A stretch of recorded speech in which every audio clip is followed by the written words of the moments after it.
Since 1972, this Smoky Mountain secret has been serving up the best steaks this side of the Mississippi River. Welcome to the Grease Rack.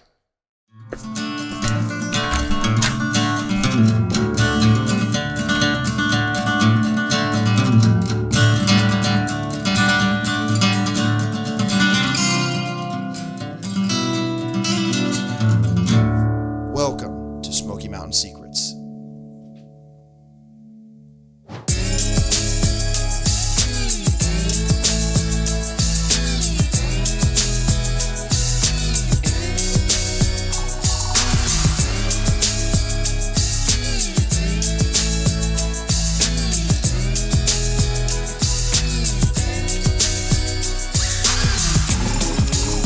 Well, buddy, thank you so much for having us here today. I'm so excited to show off this amazing community staple that is the Grease Rack. Well, we're thoroughly glad you're here. Yes, well, I'll be honest with you.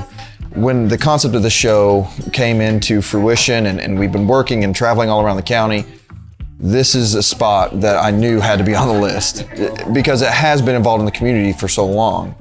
And that's kind of where I want to start. What is the story of the Grease Rack? How did it start? How did it transition? Yeah, it's a long story. It started in the mid-'60s with the Grease Rack. The original building was a gas station. I don't know if a lot of people knew that, but we served Texaco gasoline and we changed tires. We had 2 brands of tires and Texaco gas. And it was a good business up until the early 70s, and some things changed in the economy. Oil supply, petroleum went crazy, and my dad decided at that point it would be a good time to transition it to something else as far as the business model goes. And he was already involved in an older business called the Smoky Mountain Club, not to be confused with the country club. But this was an old building. It served food. There was a lot of dancing, and it was just a good old place. And so he got a lot of skills there and said, I've got the business, I've got the building. What I want to do is just get out of that and start it up here. So that started in spring to summer of 1972. Wow, and then, so that kind of, the name Grease Rack derives from the work that used to go on here, correct? Right. It was, we did, as I said, with the tires, you have to lift a car up to change the tires, but we didn't really have the Grease Rack, the pneumatic lift. What we had was floor jacks. But when it started to grow, a lot of the customers just they nicknamed it the Grease Rack. And my dad said, no, that's not a good name for a restaurant. But they persisted, and he finally just gave it and said, okay, we'll call it that. And so that's how he got hung with the name Grease Rack, and it has nothing to do with the food or anything like that. It's just the beginnings. It's so cool because the way it's evolved, I feel like the community has been involved in the evolution of the Grease Rack for how long it's been. And I've even heard stories about kind of a speakeasy-esque vibe that happened through here, and there's still even a peephole here today to prove that, right? Right. Well, where that came from is back in those days, Cott County was a dry county, meaning that you couldn't serve liquor by the drink. But my dad did that anyway. And not to say that it was right or legal or anything like that, but you can't not just let anybody come in that environment. So you had the peephole, and if they knew you, they'd say, oh, that's Robbie, come on in. But if it was someone come up with a suit and tie on that looked like they might be some form of law enforcement from Nashville, oh no, we're private, you can't come in. And so it developed that sort of reputation, that stopped after my dad passed away. So the speakeasy history it's there, and it's a good story. It's so cool because the vibe here is still very much, there's no windows. You feel, it's kind of funny because it kind of works to a classic steakhouse vibe. A lot of steakhouses have very dim lighting anyways. Mm-hmm. So it kind of worked out that it's a nice little mesh of the two. Yeah, we've added lights, but the truth is we've never put a lot of emphasis on that. And we still have a lot of old customers come in here, and they say, I take it as a compliment on one hand. They say, it looks just like it did when I was coming here with my dad. And there's so many people tell me that when they were younger, their parents say, oh, we're going out to eat this weekend. We're going to the Grease Rack. And they'll point to a chair and say, that's where we would always sit, right over there. And it's a good feeling, you know, to know that you've got those second generations and even thirds, because those guys are saying, oh, now this is my little grandson or my son, Johnny, you know. Yes. So, well, it's really neat because, you know, coming in here, you really realize, like, if I'm traveling somewhere too, this is the kind of place I want to go. You know, if I'm going, I'm not going to an IHOP or anywhere else. This is the kind of place I want to go because this is local. This has a story. Very much so. And, you know, I've noticed over the years here, there's distinctive types of travelers. There's some travelers that say, I want to go, if I'm going through this town, I want to go somewhere where I know what I'm going to get. They don't want to go off the beaten path. There's other people, the more adventurous ones, say, I want to go eat where the locals eat. And we get a lot of those. And we have a lot of the friends in the local hotels and motels. And when people go to the front desk and say, where's a good place to go eat? We want to eat where the locals go. And then the hotel will call and say, hey, buddy, we've got a couple from Indiana coming over there. Hey, buddy, I got these two guys down here traveling from Chicago. And so we do get a lot of that. And we sell a lot of T-shirts to people like that because they want to go back. Yeah, they want to go back home and say, hey, you're not going to believe this place. Yeah. Well, it's funny because we actually have been working with some folks over in Sevierville, and they're Sevierville locals. And whenever they hear that I'm from Newport, the first place they say is, oh, I love to go down to Newport and eat at the Grease Rack. You can play the tape back. That video is on our pages right now, and I can guarantee you that's on there. I've heard that story so many times, and before I came back and got re-engaged in the business, I was in Florida one time, and a gentleman had on a Tennessee shirt, and I just said, hey, you from Tennessee? He goes, no. He said, I just passed through there one time. I went, oh, okay, what part? And he said, Newport. Oh, I said, I'm from Newport. And he said, is there a place there called the Grease Rack, a steakhouse? I said, yeah, there is. Yeah. Well, you know what's funny? There's two things that are always relatable that people relate back to Newport. It's the Grease Rack, no matter where you are in the world, the Grease Rack and Mike Prophet. Oh, yeah. And those two, any place. I tell you, Coach Prophet is, he's way more famous than the Grease Rack, I'll tell you that. And Mike's one of those guys, I just love it when he comes in. I hope, business owners shouldn't say this, but I hope it's a slow night when he comes because I like to just sit down and the guy's a wealth of knowledge. So it's funny, he gave me my driver's license, and so yeah, and it's you and probably half a car count. Yes, exactly. But he comes in a lot, and it's always a pleasure.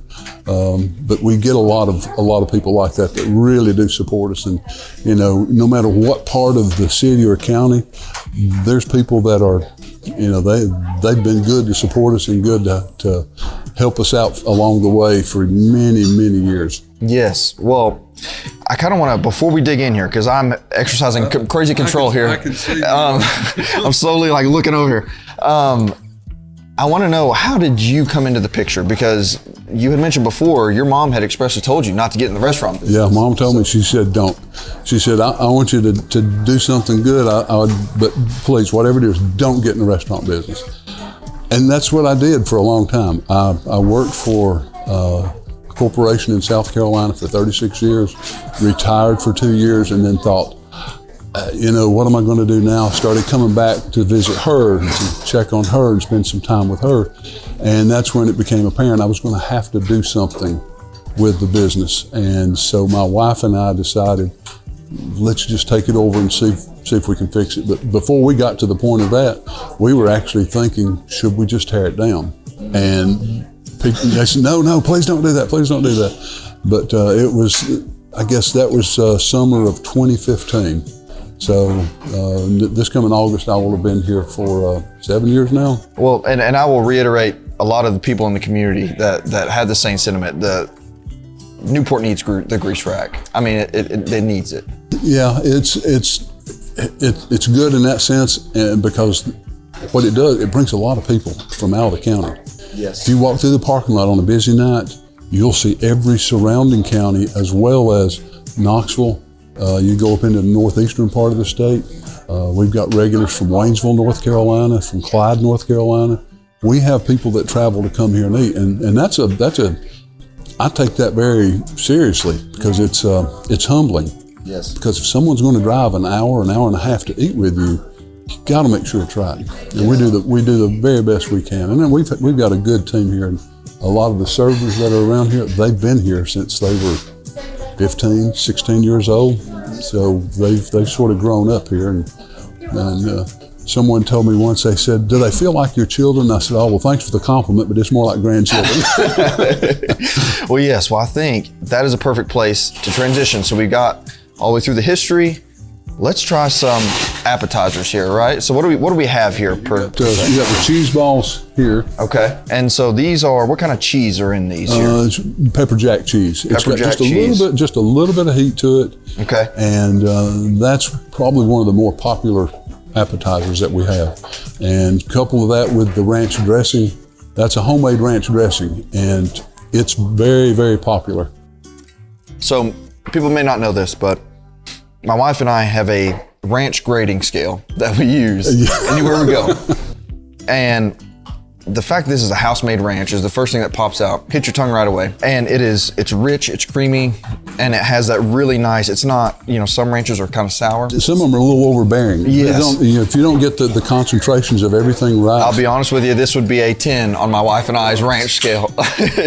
And then you move to the cheese, it's so crispy on the outside. Yeah. And normally with these kind of things, you have mozzarella, which is good, it's just a staple. But with the pepper jack, it's different because it's like velvet when it hits your mouth. And it hits your mouth and you have the crunchiness, and it contrasts with the velvetiness of the cheese, and then you get that little pepper on the end. Yeah. And it's different than any other fried cheese dish that I've had anywhere else. I'm not one that likes a lot of spicy foods, but I like one like that you get it, and as you described it very well, you go through, and then right at the end, it gives you that little, hey. Yes. I'm here. Hello. Yeah. I'm a little bit different than everybody else. Yeah. And that is amazing. Yeah, but that combination is extremely popular. Oh, I can see why. I have nurses that they'll get off of work, they come by, they're still in their scrubs, and they'll say, "Can I get an order of cheese balls with ranch and a cup of French onion soup to take home?" And I think that is a perfect segue into what's next here. French onion soup here. So I have heard through the grapevine that this French onion soup is the best French onion soup this side of the Mississippi River. Well, that's saying a lot. I mean, it's not your classic presentation, but there are people that come in here that would not try any other soup. And my wife makes a lot of soups. She before we get to the summer, she will have made over 100 different third soups, because anytime you come, we always have French onion and we always have vegetable soup. But on Thursday, Friday, and Saturday, we have what she calls her third soup. And this one tonight is a Southwest, and we don't make as much of it because regardless, that could be made out of the fountain of youth. Yeah. And people are still going to want the French onion, which is fine. And the story that I always remember about that was there was a restaurateur in Newport he's passed now, Prentice Sexton. Mm-hmm. And he and my mom were good friends, and they would drink coffee and talk restaurant talk and talk recipes and talk about this and that.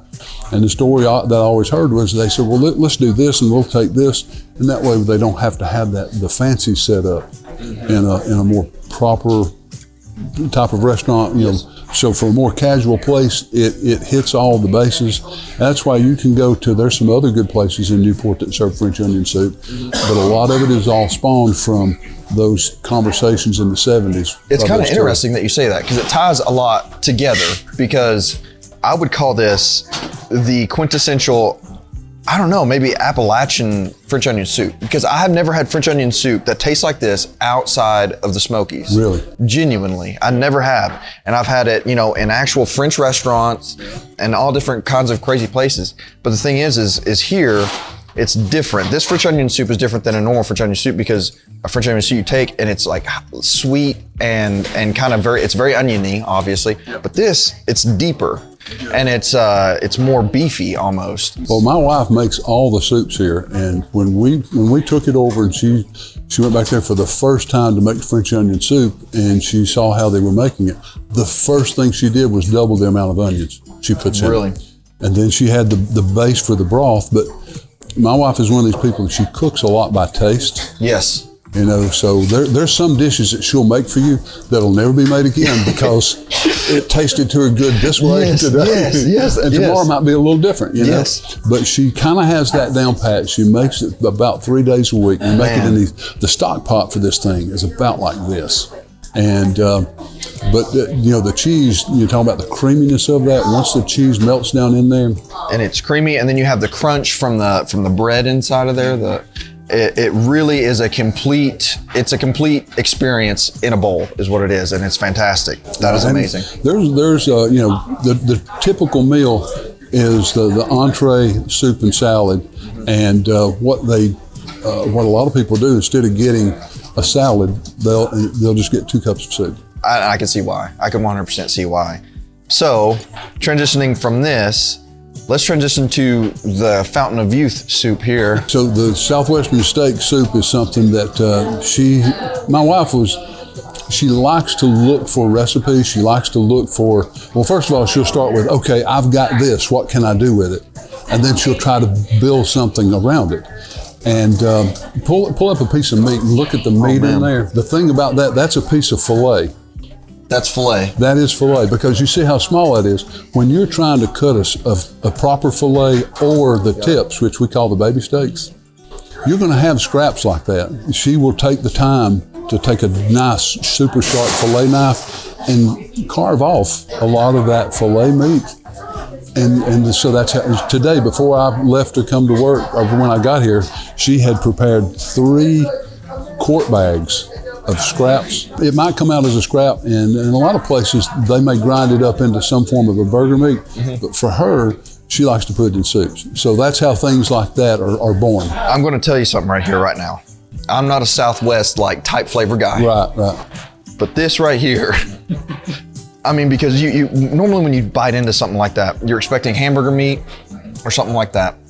But the filet in there, it's substantial to bite in, and it adds a richness there that I think balances out with those Southwest flavors traditionally to make it something that, for me, it ruins all other Southwest soups. If we're being completely honest, it is so good. Well, I appreciate that. And then you've got the symphony of different textures too, because you got the vegetables, then you've got these little corn strip, and it adds a nice level of crisp. It is completely when you amazing. have a meal like that, when you have those different textures, they do add a lot to it. So a little bit of crunch on things. Yes. She'll look for things like, what will make this, what will give me that crunch that I'm looking for? How much should I cook this versus, just a slightly cooked onion versus a caramelized onion? Yes. But, you talk about expecting hamburger meat. She's got one that she makes. A lot of people like cheeseburgers. A lot of people like Philly cheesesteak sandwiches. Mm-hmm. Well, she'll take something like that and she'll say, oh, we're having cheeseburger soup.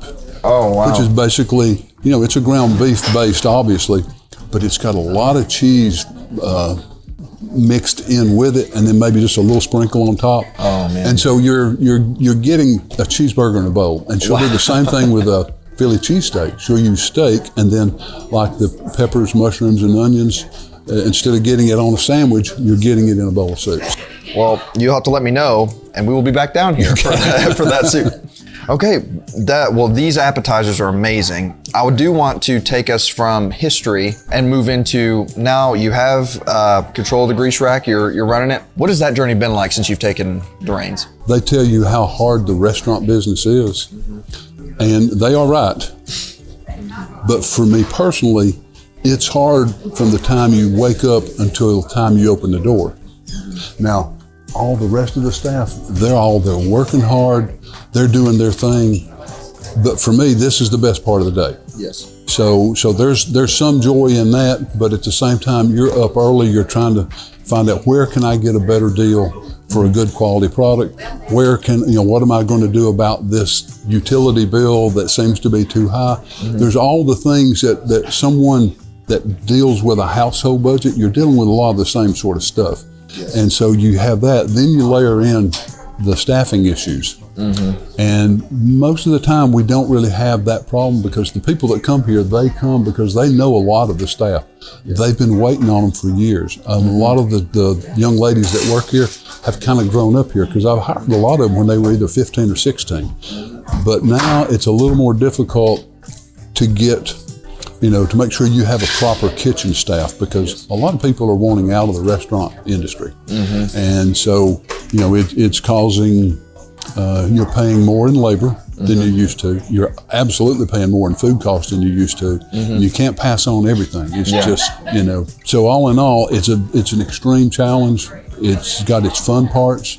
It's got the things that you can do to enjoy and meet people. Some of the people I've met here have just been, in 6 years, I've met so many good people. That's the good part. That's the good part. What does it mean to be a staple in the community now? Pride. You take some pride in that.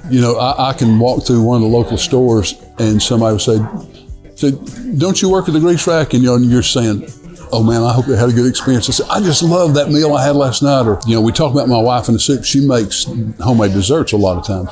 So this week she's made some homemade strawberry pies. People will stop and they'll say, when are you going to have those strawberry pies again? So the people in the community, they know who you are and they like what you do. Not everybody likes the Grease Rack, but not everybody likes McDonald's. Not everybody likes this place over there. But we've got our customers, we've got the people that like us and we like them. And so there's a lot of gratification in that, but there's a burden in the sense of you want to do a good job for people. When you think about the parable of the 99 sheep, if we serve 100 steaks and you screw one up, that's the one little sheep you're thinking about at night. Like, how did that get away from us? I think that attention to detail is what sets it apart, even with just these appetizers that we've had here so far. It's the ability, it's the attention to detail to every single level, adding different textures, making sure every single thing is just perfect. And the parable of the 99 sheep and 99 steaks brings me perfectly into... Okay, the steak. Yes, okay. So which one? We have two options here. We have the steak bites, or little steaks. But here they're called baby steaks. Baby steaks. That was just one of those names that was put on there many, many years ago, baby steaks. And there's different stories as to how that came about. And one was that my dad, I think, was told, he told someone, he said, I want some of the little steaks. I want the babies tonight. Yeah. I don't want a ribeye, or I don't want a New York strip. But that's a filet. Okay. Or tenderloin. We were talking about what's in the soup here. As you're preparing that and cutting it, you're going to have some of those little bits that it's too good and too expensive to not use it somewhere. You've got to be kidding me on this. So this is so the first thing is like filet for me normally. You're going for texture, and it's a little bit more of a lean, so you don't have that flavor pop, from the fat normally with like a ribeye. The thing is, this is the most flavorful filet I've ever had. And normally when they're cut up into a smaller chunk, you lose tenderness. They melt in your mouth literally. Yeah. And someone we were speaking with today, Jesse Ramsey, who's another local, he said he heard that we were shooting here tonight. He said, you got to get baby steaks. He said, the best way I can describe it is steak flavored marshmallows, because they melt in your mouth. And I can 100% attest to steak flavored marshmallows. I mean, it is fantastic. It is amazing. There's a guy who he'll come in, he'll order an order of baby steaks. And you may know him, Kelly Williamson, that has the RV park. Yes. Kelly comes in and you'll give him the silverware and he'll open it up and he'll say, here, I don't need the knife. And he literally, he'll sit there and he'll cut them up with his knife. Honestly, because look, cut it right off with my fork right there. I mean, you can't beat it. And then you've got this loaded baked potato. Now, what are in the loaded baked potatoes? You don't do that like everybody else, right? Well, it's the big difference is peppers. When I say peppers, that's a green bell pepper, mushrooms, and onions, and they're all sautéed separately because you may have an allergy to onions and don't want it, or you may just don't like onions. So I said, give me a loaded baked potato, hold the onions. So we sauté them separately, but if they say loaded all the way, you can get all three of those vegetables, and then, of course, bacon. I say a little bit of bacon on the end of bacon and cheese. The loaded baked potato can almost be a meal if you're not terribly hungry. So the loaded baked potato here is literally, it's a perfect example how we're talking before, the attention to detail, because it's adding layers and layers and layers of flavor. And it's a perfect complement to the baby steaks here.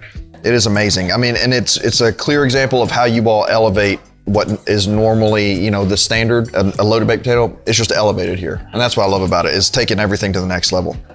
So I do want to try Big Mama here. I'm excited. I mean, I'm dying inside just sitting. You can't let a ribeye sit there that long without touching it here. So now with this ribeye, we got it medium, correct? And then now what kind of grill do you all use to cook these? What kind of grill is it? It's a char grill, not a flat top. Okay. A lot of places will use a flat top, but we've historically always had good luck with the char grill. Oh man. Now, let me see here. Let me get her carved up here.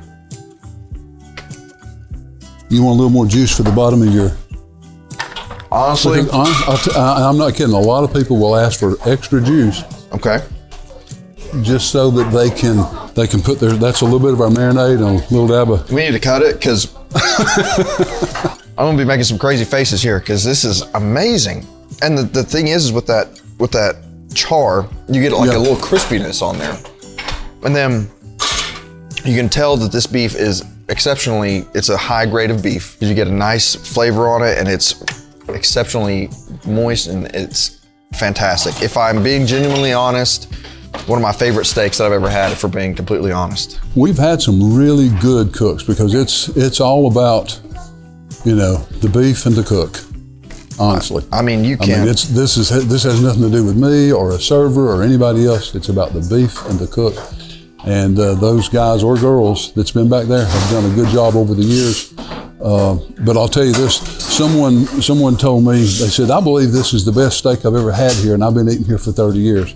And I correct them immediately, and I said, now you remember, if you ate here 30 years ago, my mother cooked your steak. I said, so I'll take second. You know, wow. Just tell me that we're second, and I'll be happy. Wow. Because she had a good reputation, and that's where a lot of the loyalty comes from. Because just one quick story about I didn't know these people, but there was a couple that came over here every Friday night, and they like to sit in a certain spot. And my mom always fixed them a couple of really good dinners, and then one. It was the first part of the week. The lady called Mom and she said, Joyce, I hate to tell you, but we're not going to be there Friday night. And she said, wow, what's wrong? She said, I don't remember his name, Bob, call him Bob. She said, well, Bob passed away last night.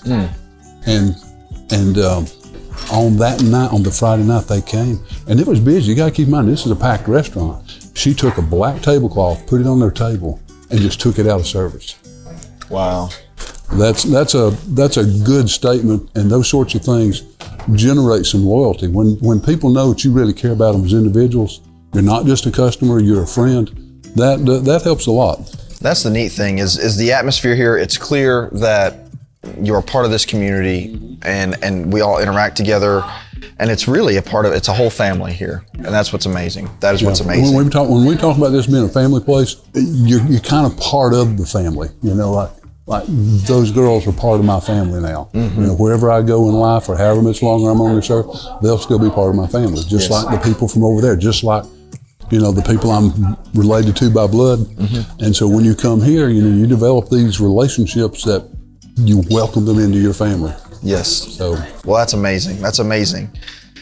So having tried all this food, I'm dying to know, what is in the future for the Grease Rack? Well, this coming July, we'll celebrate 50 years in business, because I may have mentioned earlier that it was converted to the restaurant in around July of 1972. So we're going to celebrate that. We'll have a lot of things going on associated with that.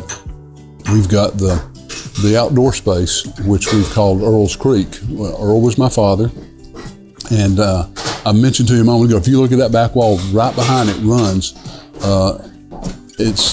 People call it Morrell Springs Creek. Technically, if you look at a map, it's Morrell Springs Branch, but to us, it's always been known as the creek, so we call it Earl's Creek. We've got an outdoor space, and that'll work pretty good. You know, when the weather's good, you know, people love to sit outside. We've got we have some good craft beers, and a lot of people like to come sit outside, drink a craft beer, and just enjoy the sound of the water. So we've got that, and then, you know, one of these days I'm going to retire again, and this time I'm going to do it right. Well, I'm excited for the future of the Grease Rack, and I'm proud of the history of the Grease Rack. Being from this area, it is truly something that I take pride in, and we all appreciate, and we all appreciate all you do for our community. And I really thank you for having us. It's been thank fantastic. you, Robbie. I really appreciate it, man. I really want you to come back up here and check out the creek. Yes, we will be back up here. Yes, and we'll be back up here celebrating in July for the 50th anniversary. All right. You can count on that. Sounds good, man. Cool. Thank you so much. Thank you, Robbie. And thank you all so much for watching. We appreciate you spending time here with us. Make sure to check out the Grease Rack here. What is the address here? 555 Morrell Springs Rd in Newport. Perfect. Yep, check us out here. A Facebook page, a And website. Facebook page, the Grease Rack on Facebook, correct? GreaseRack.com. And then we're going to have a link to that down below. Make sure you like, subscribe, and share, and we will see you guys next time.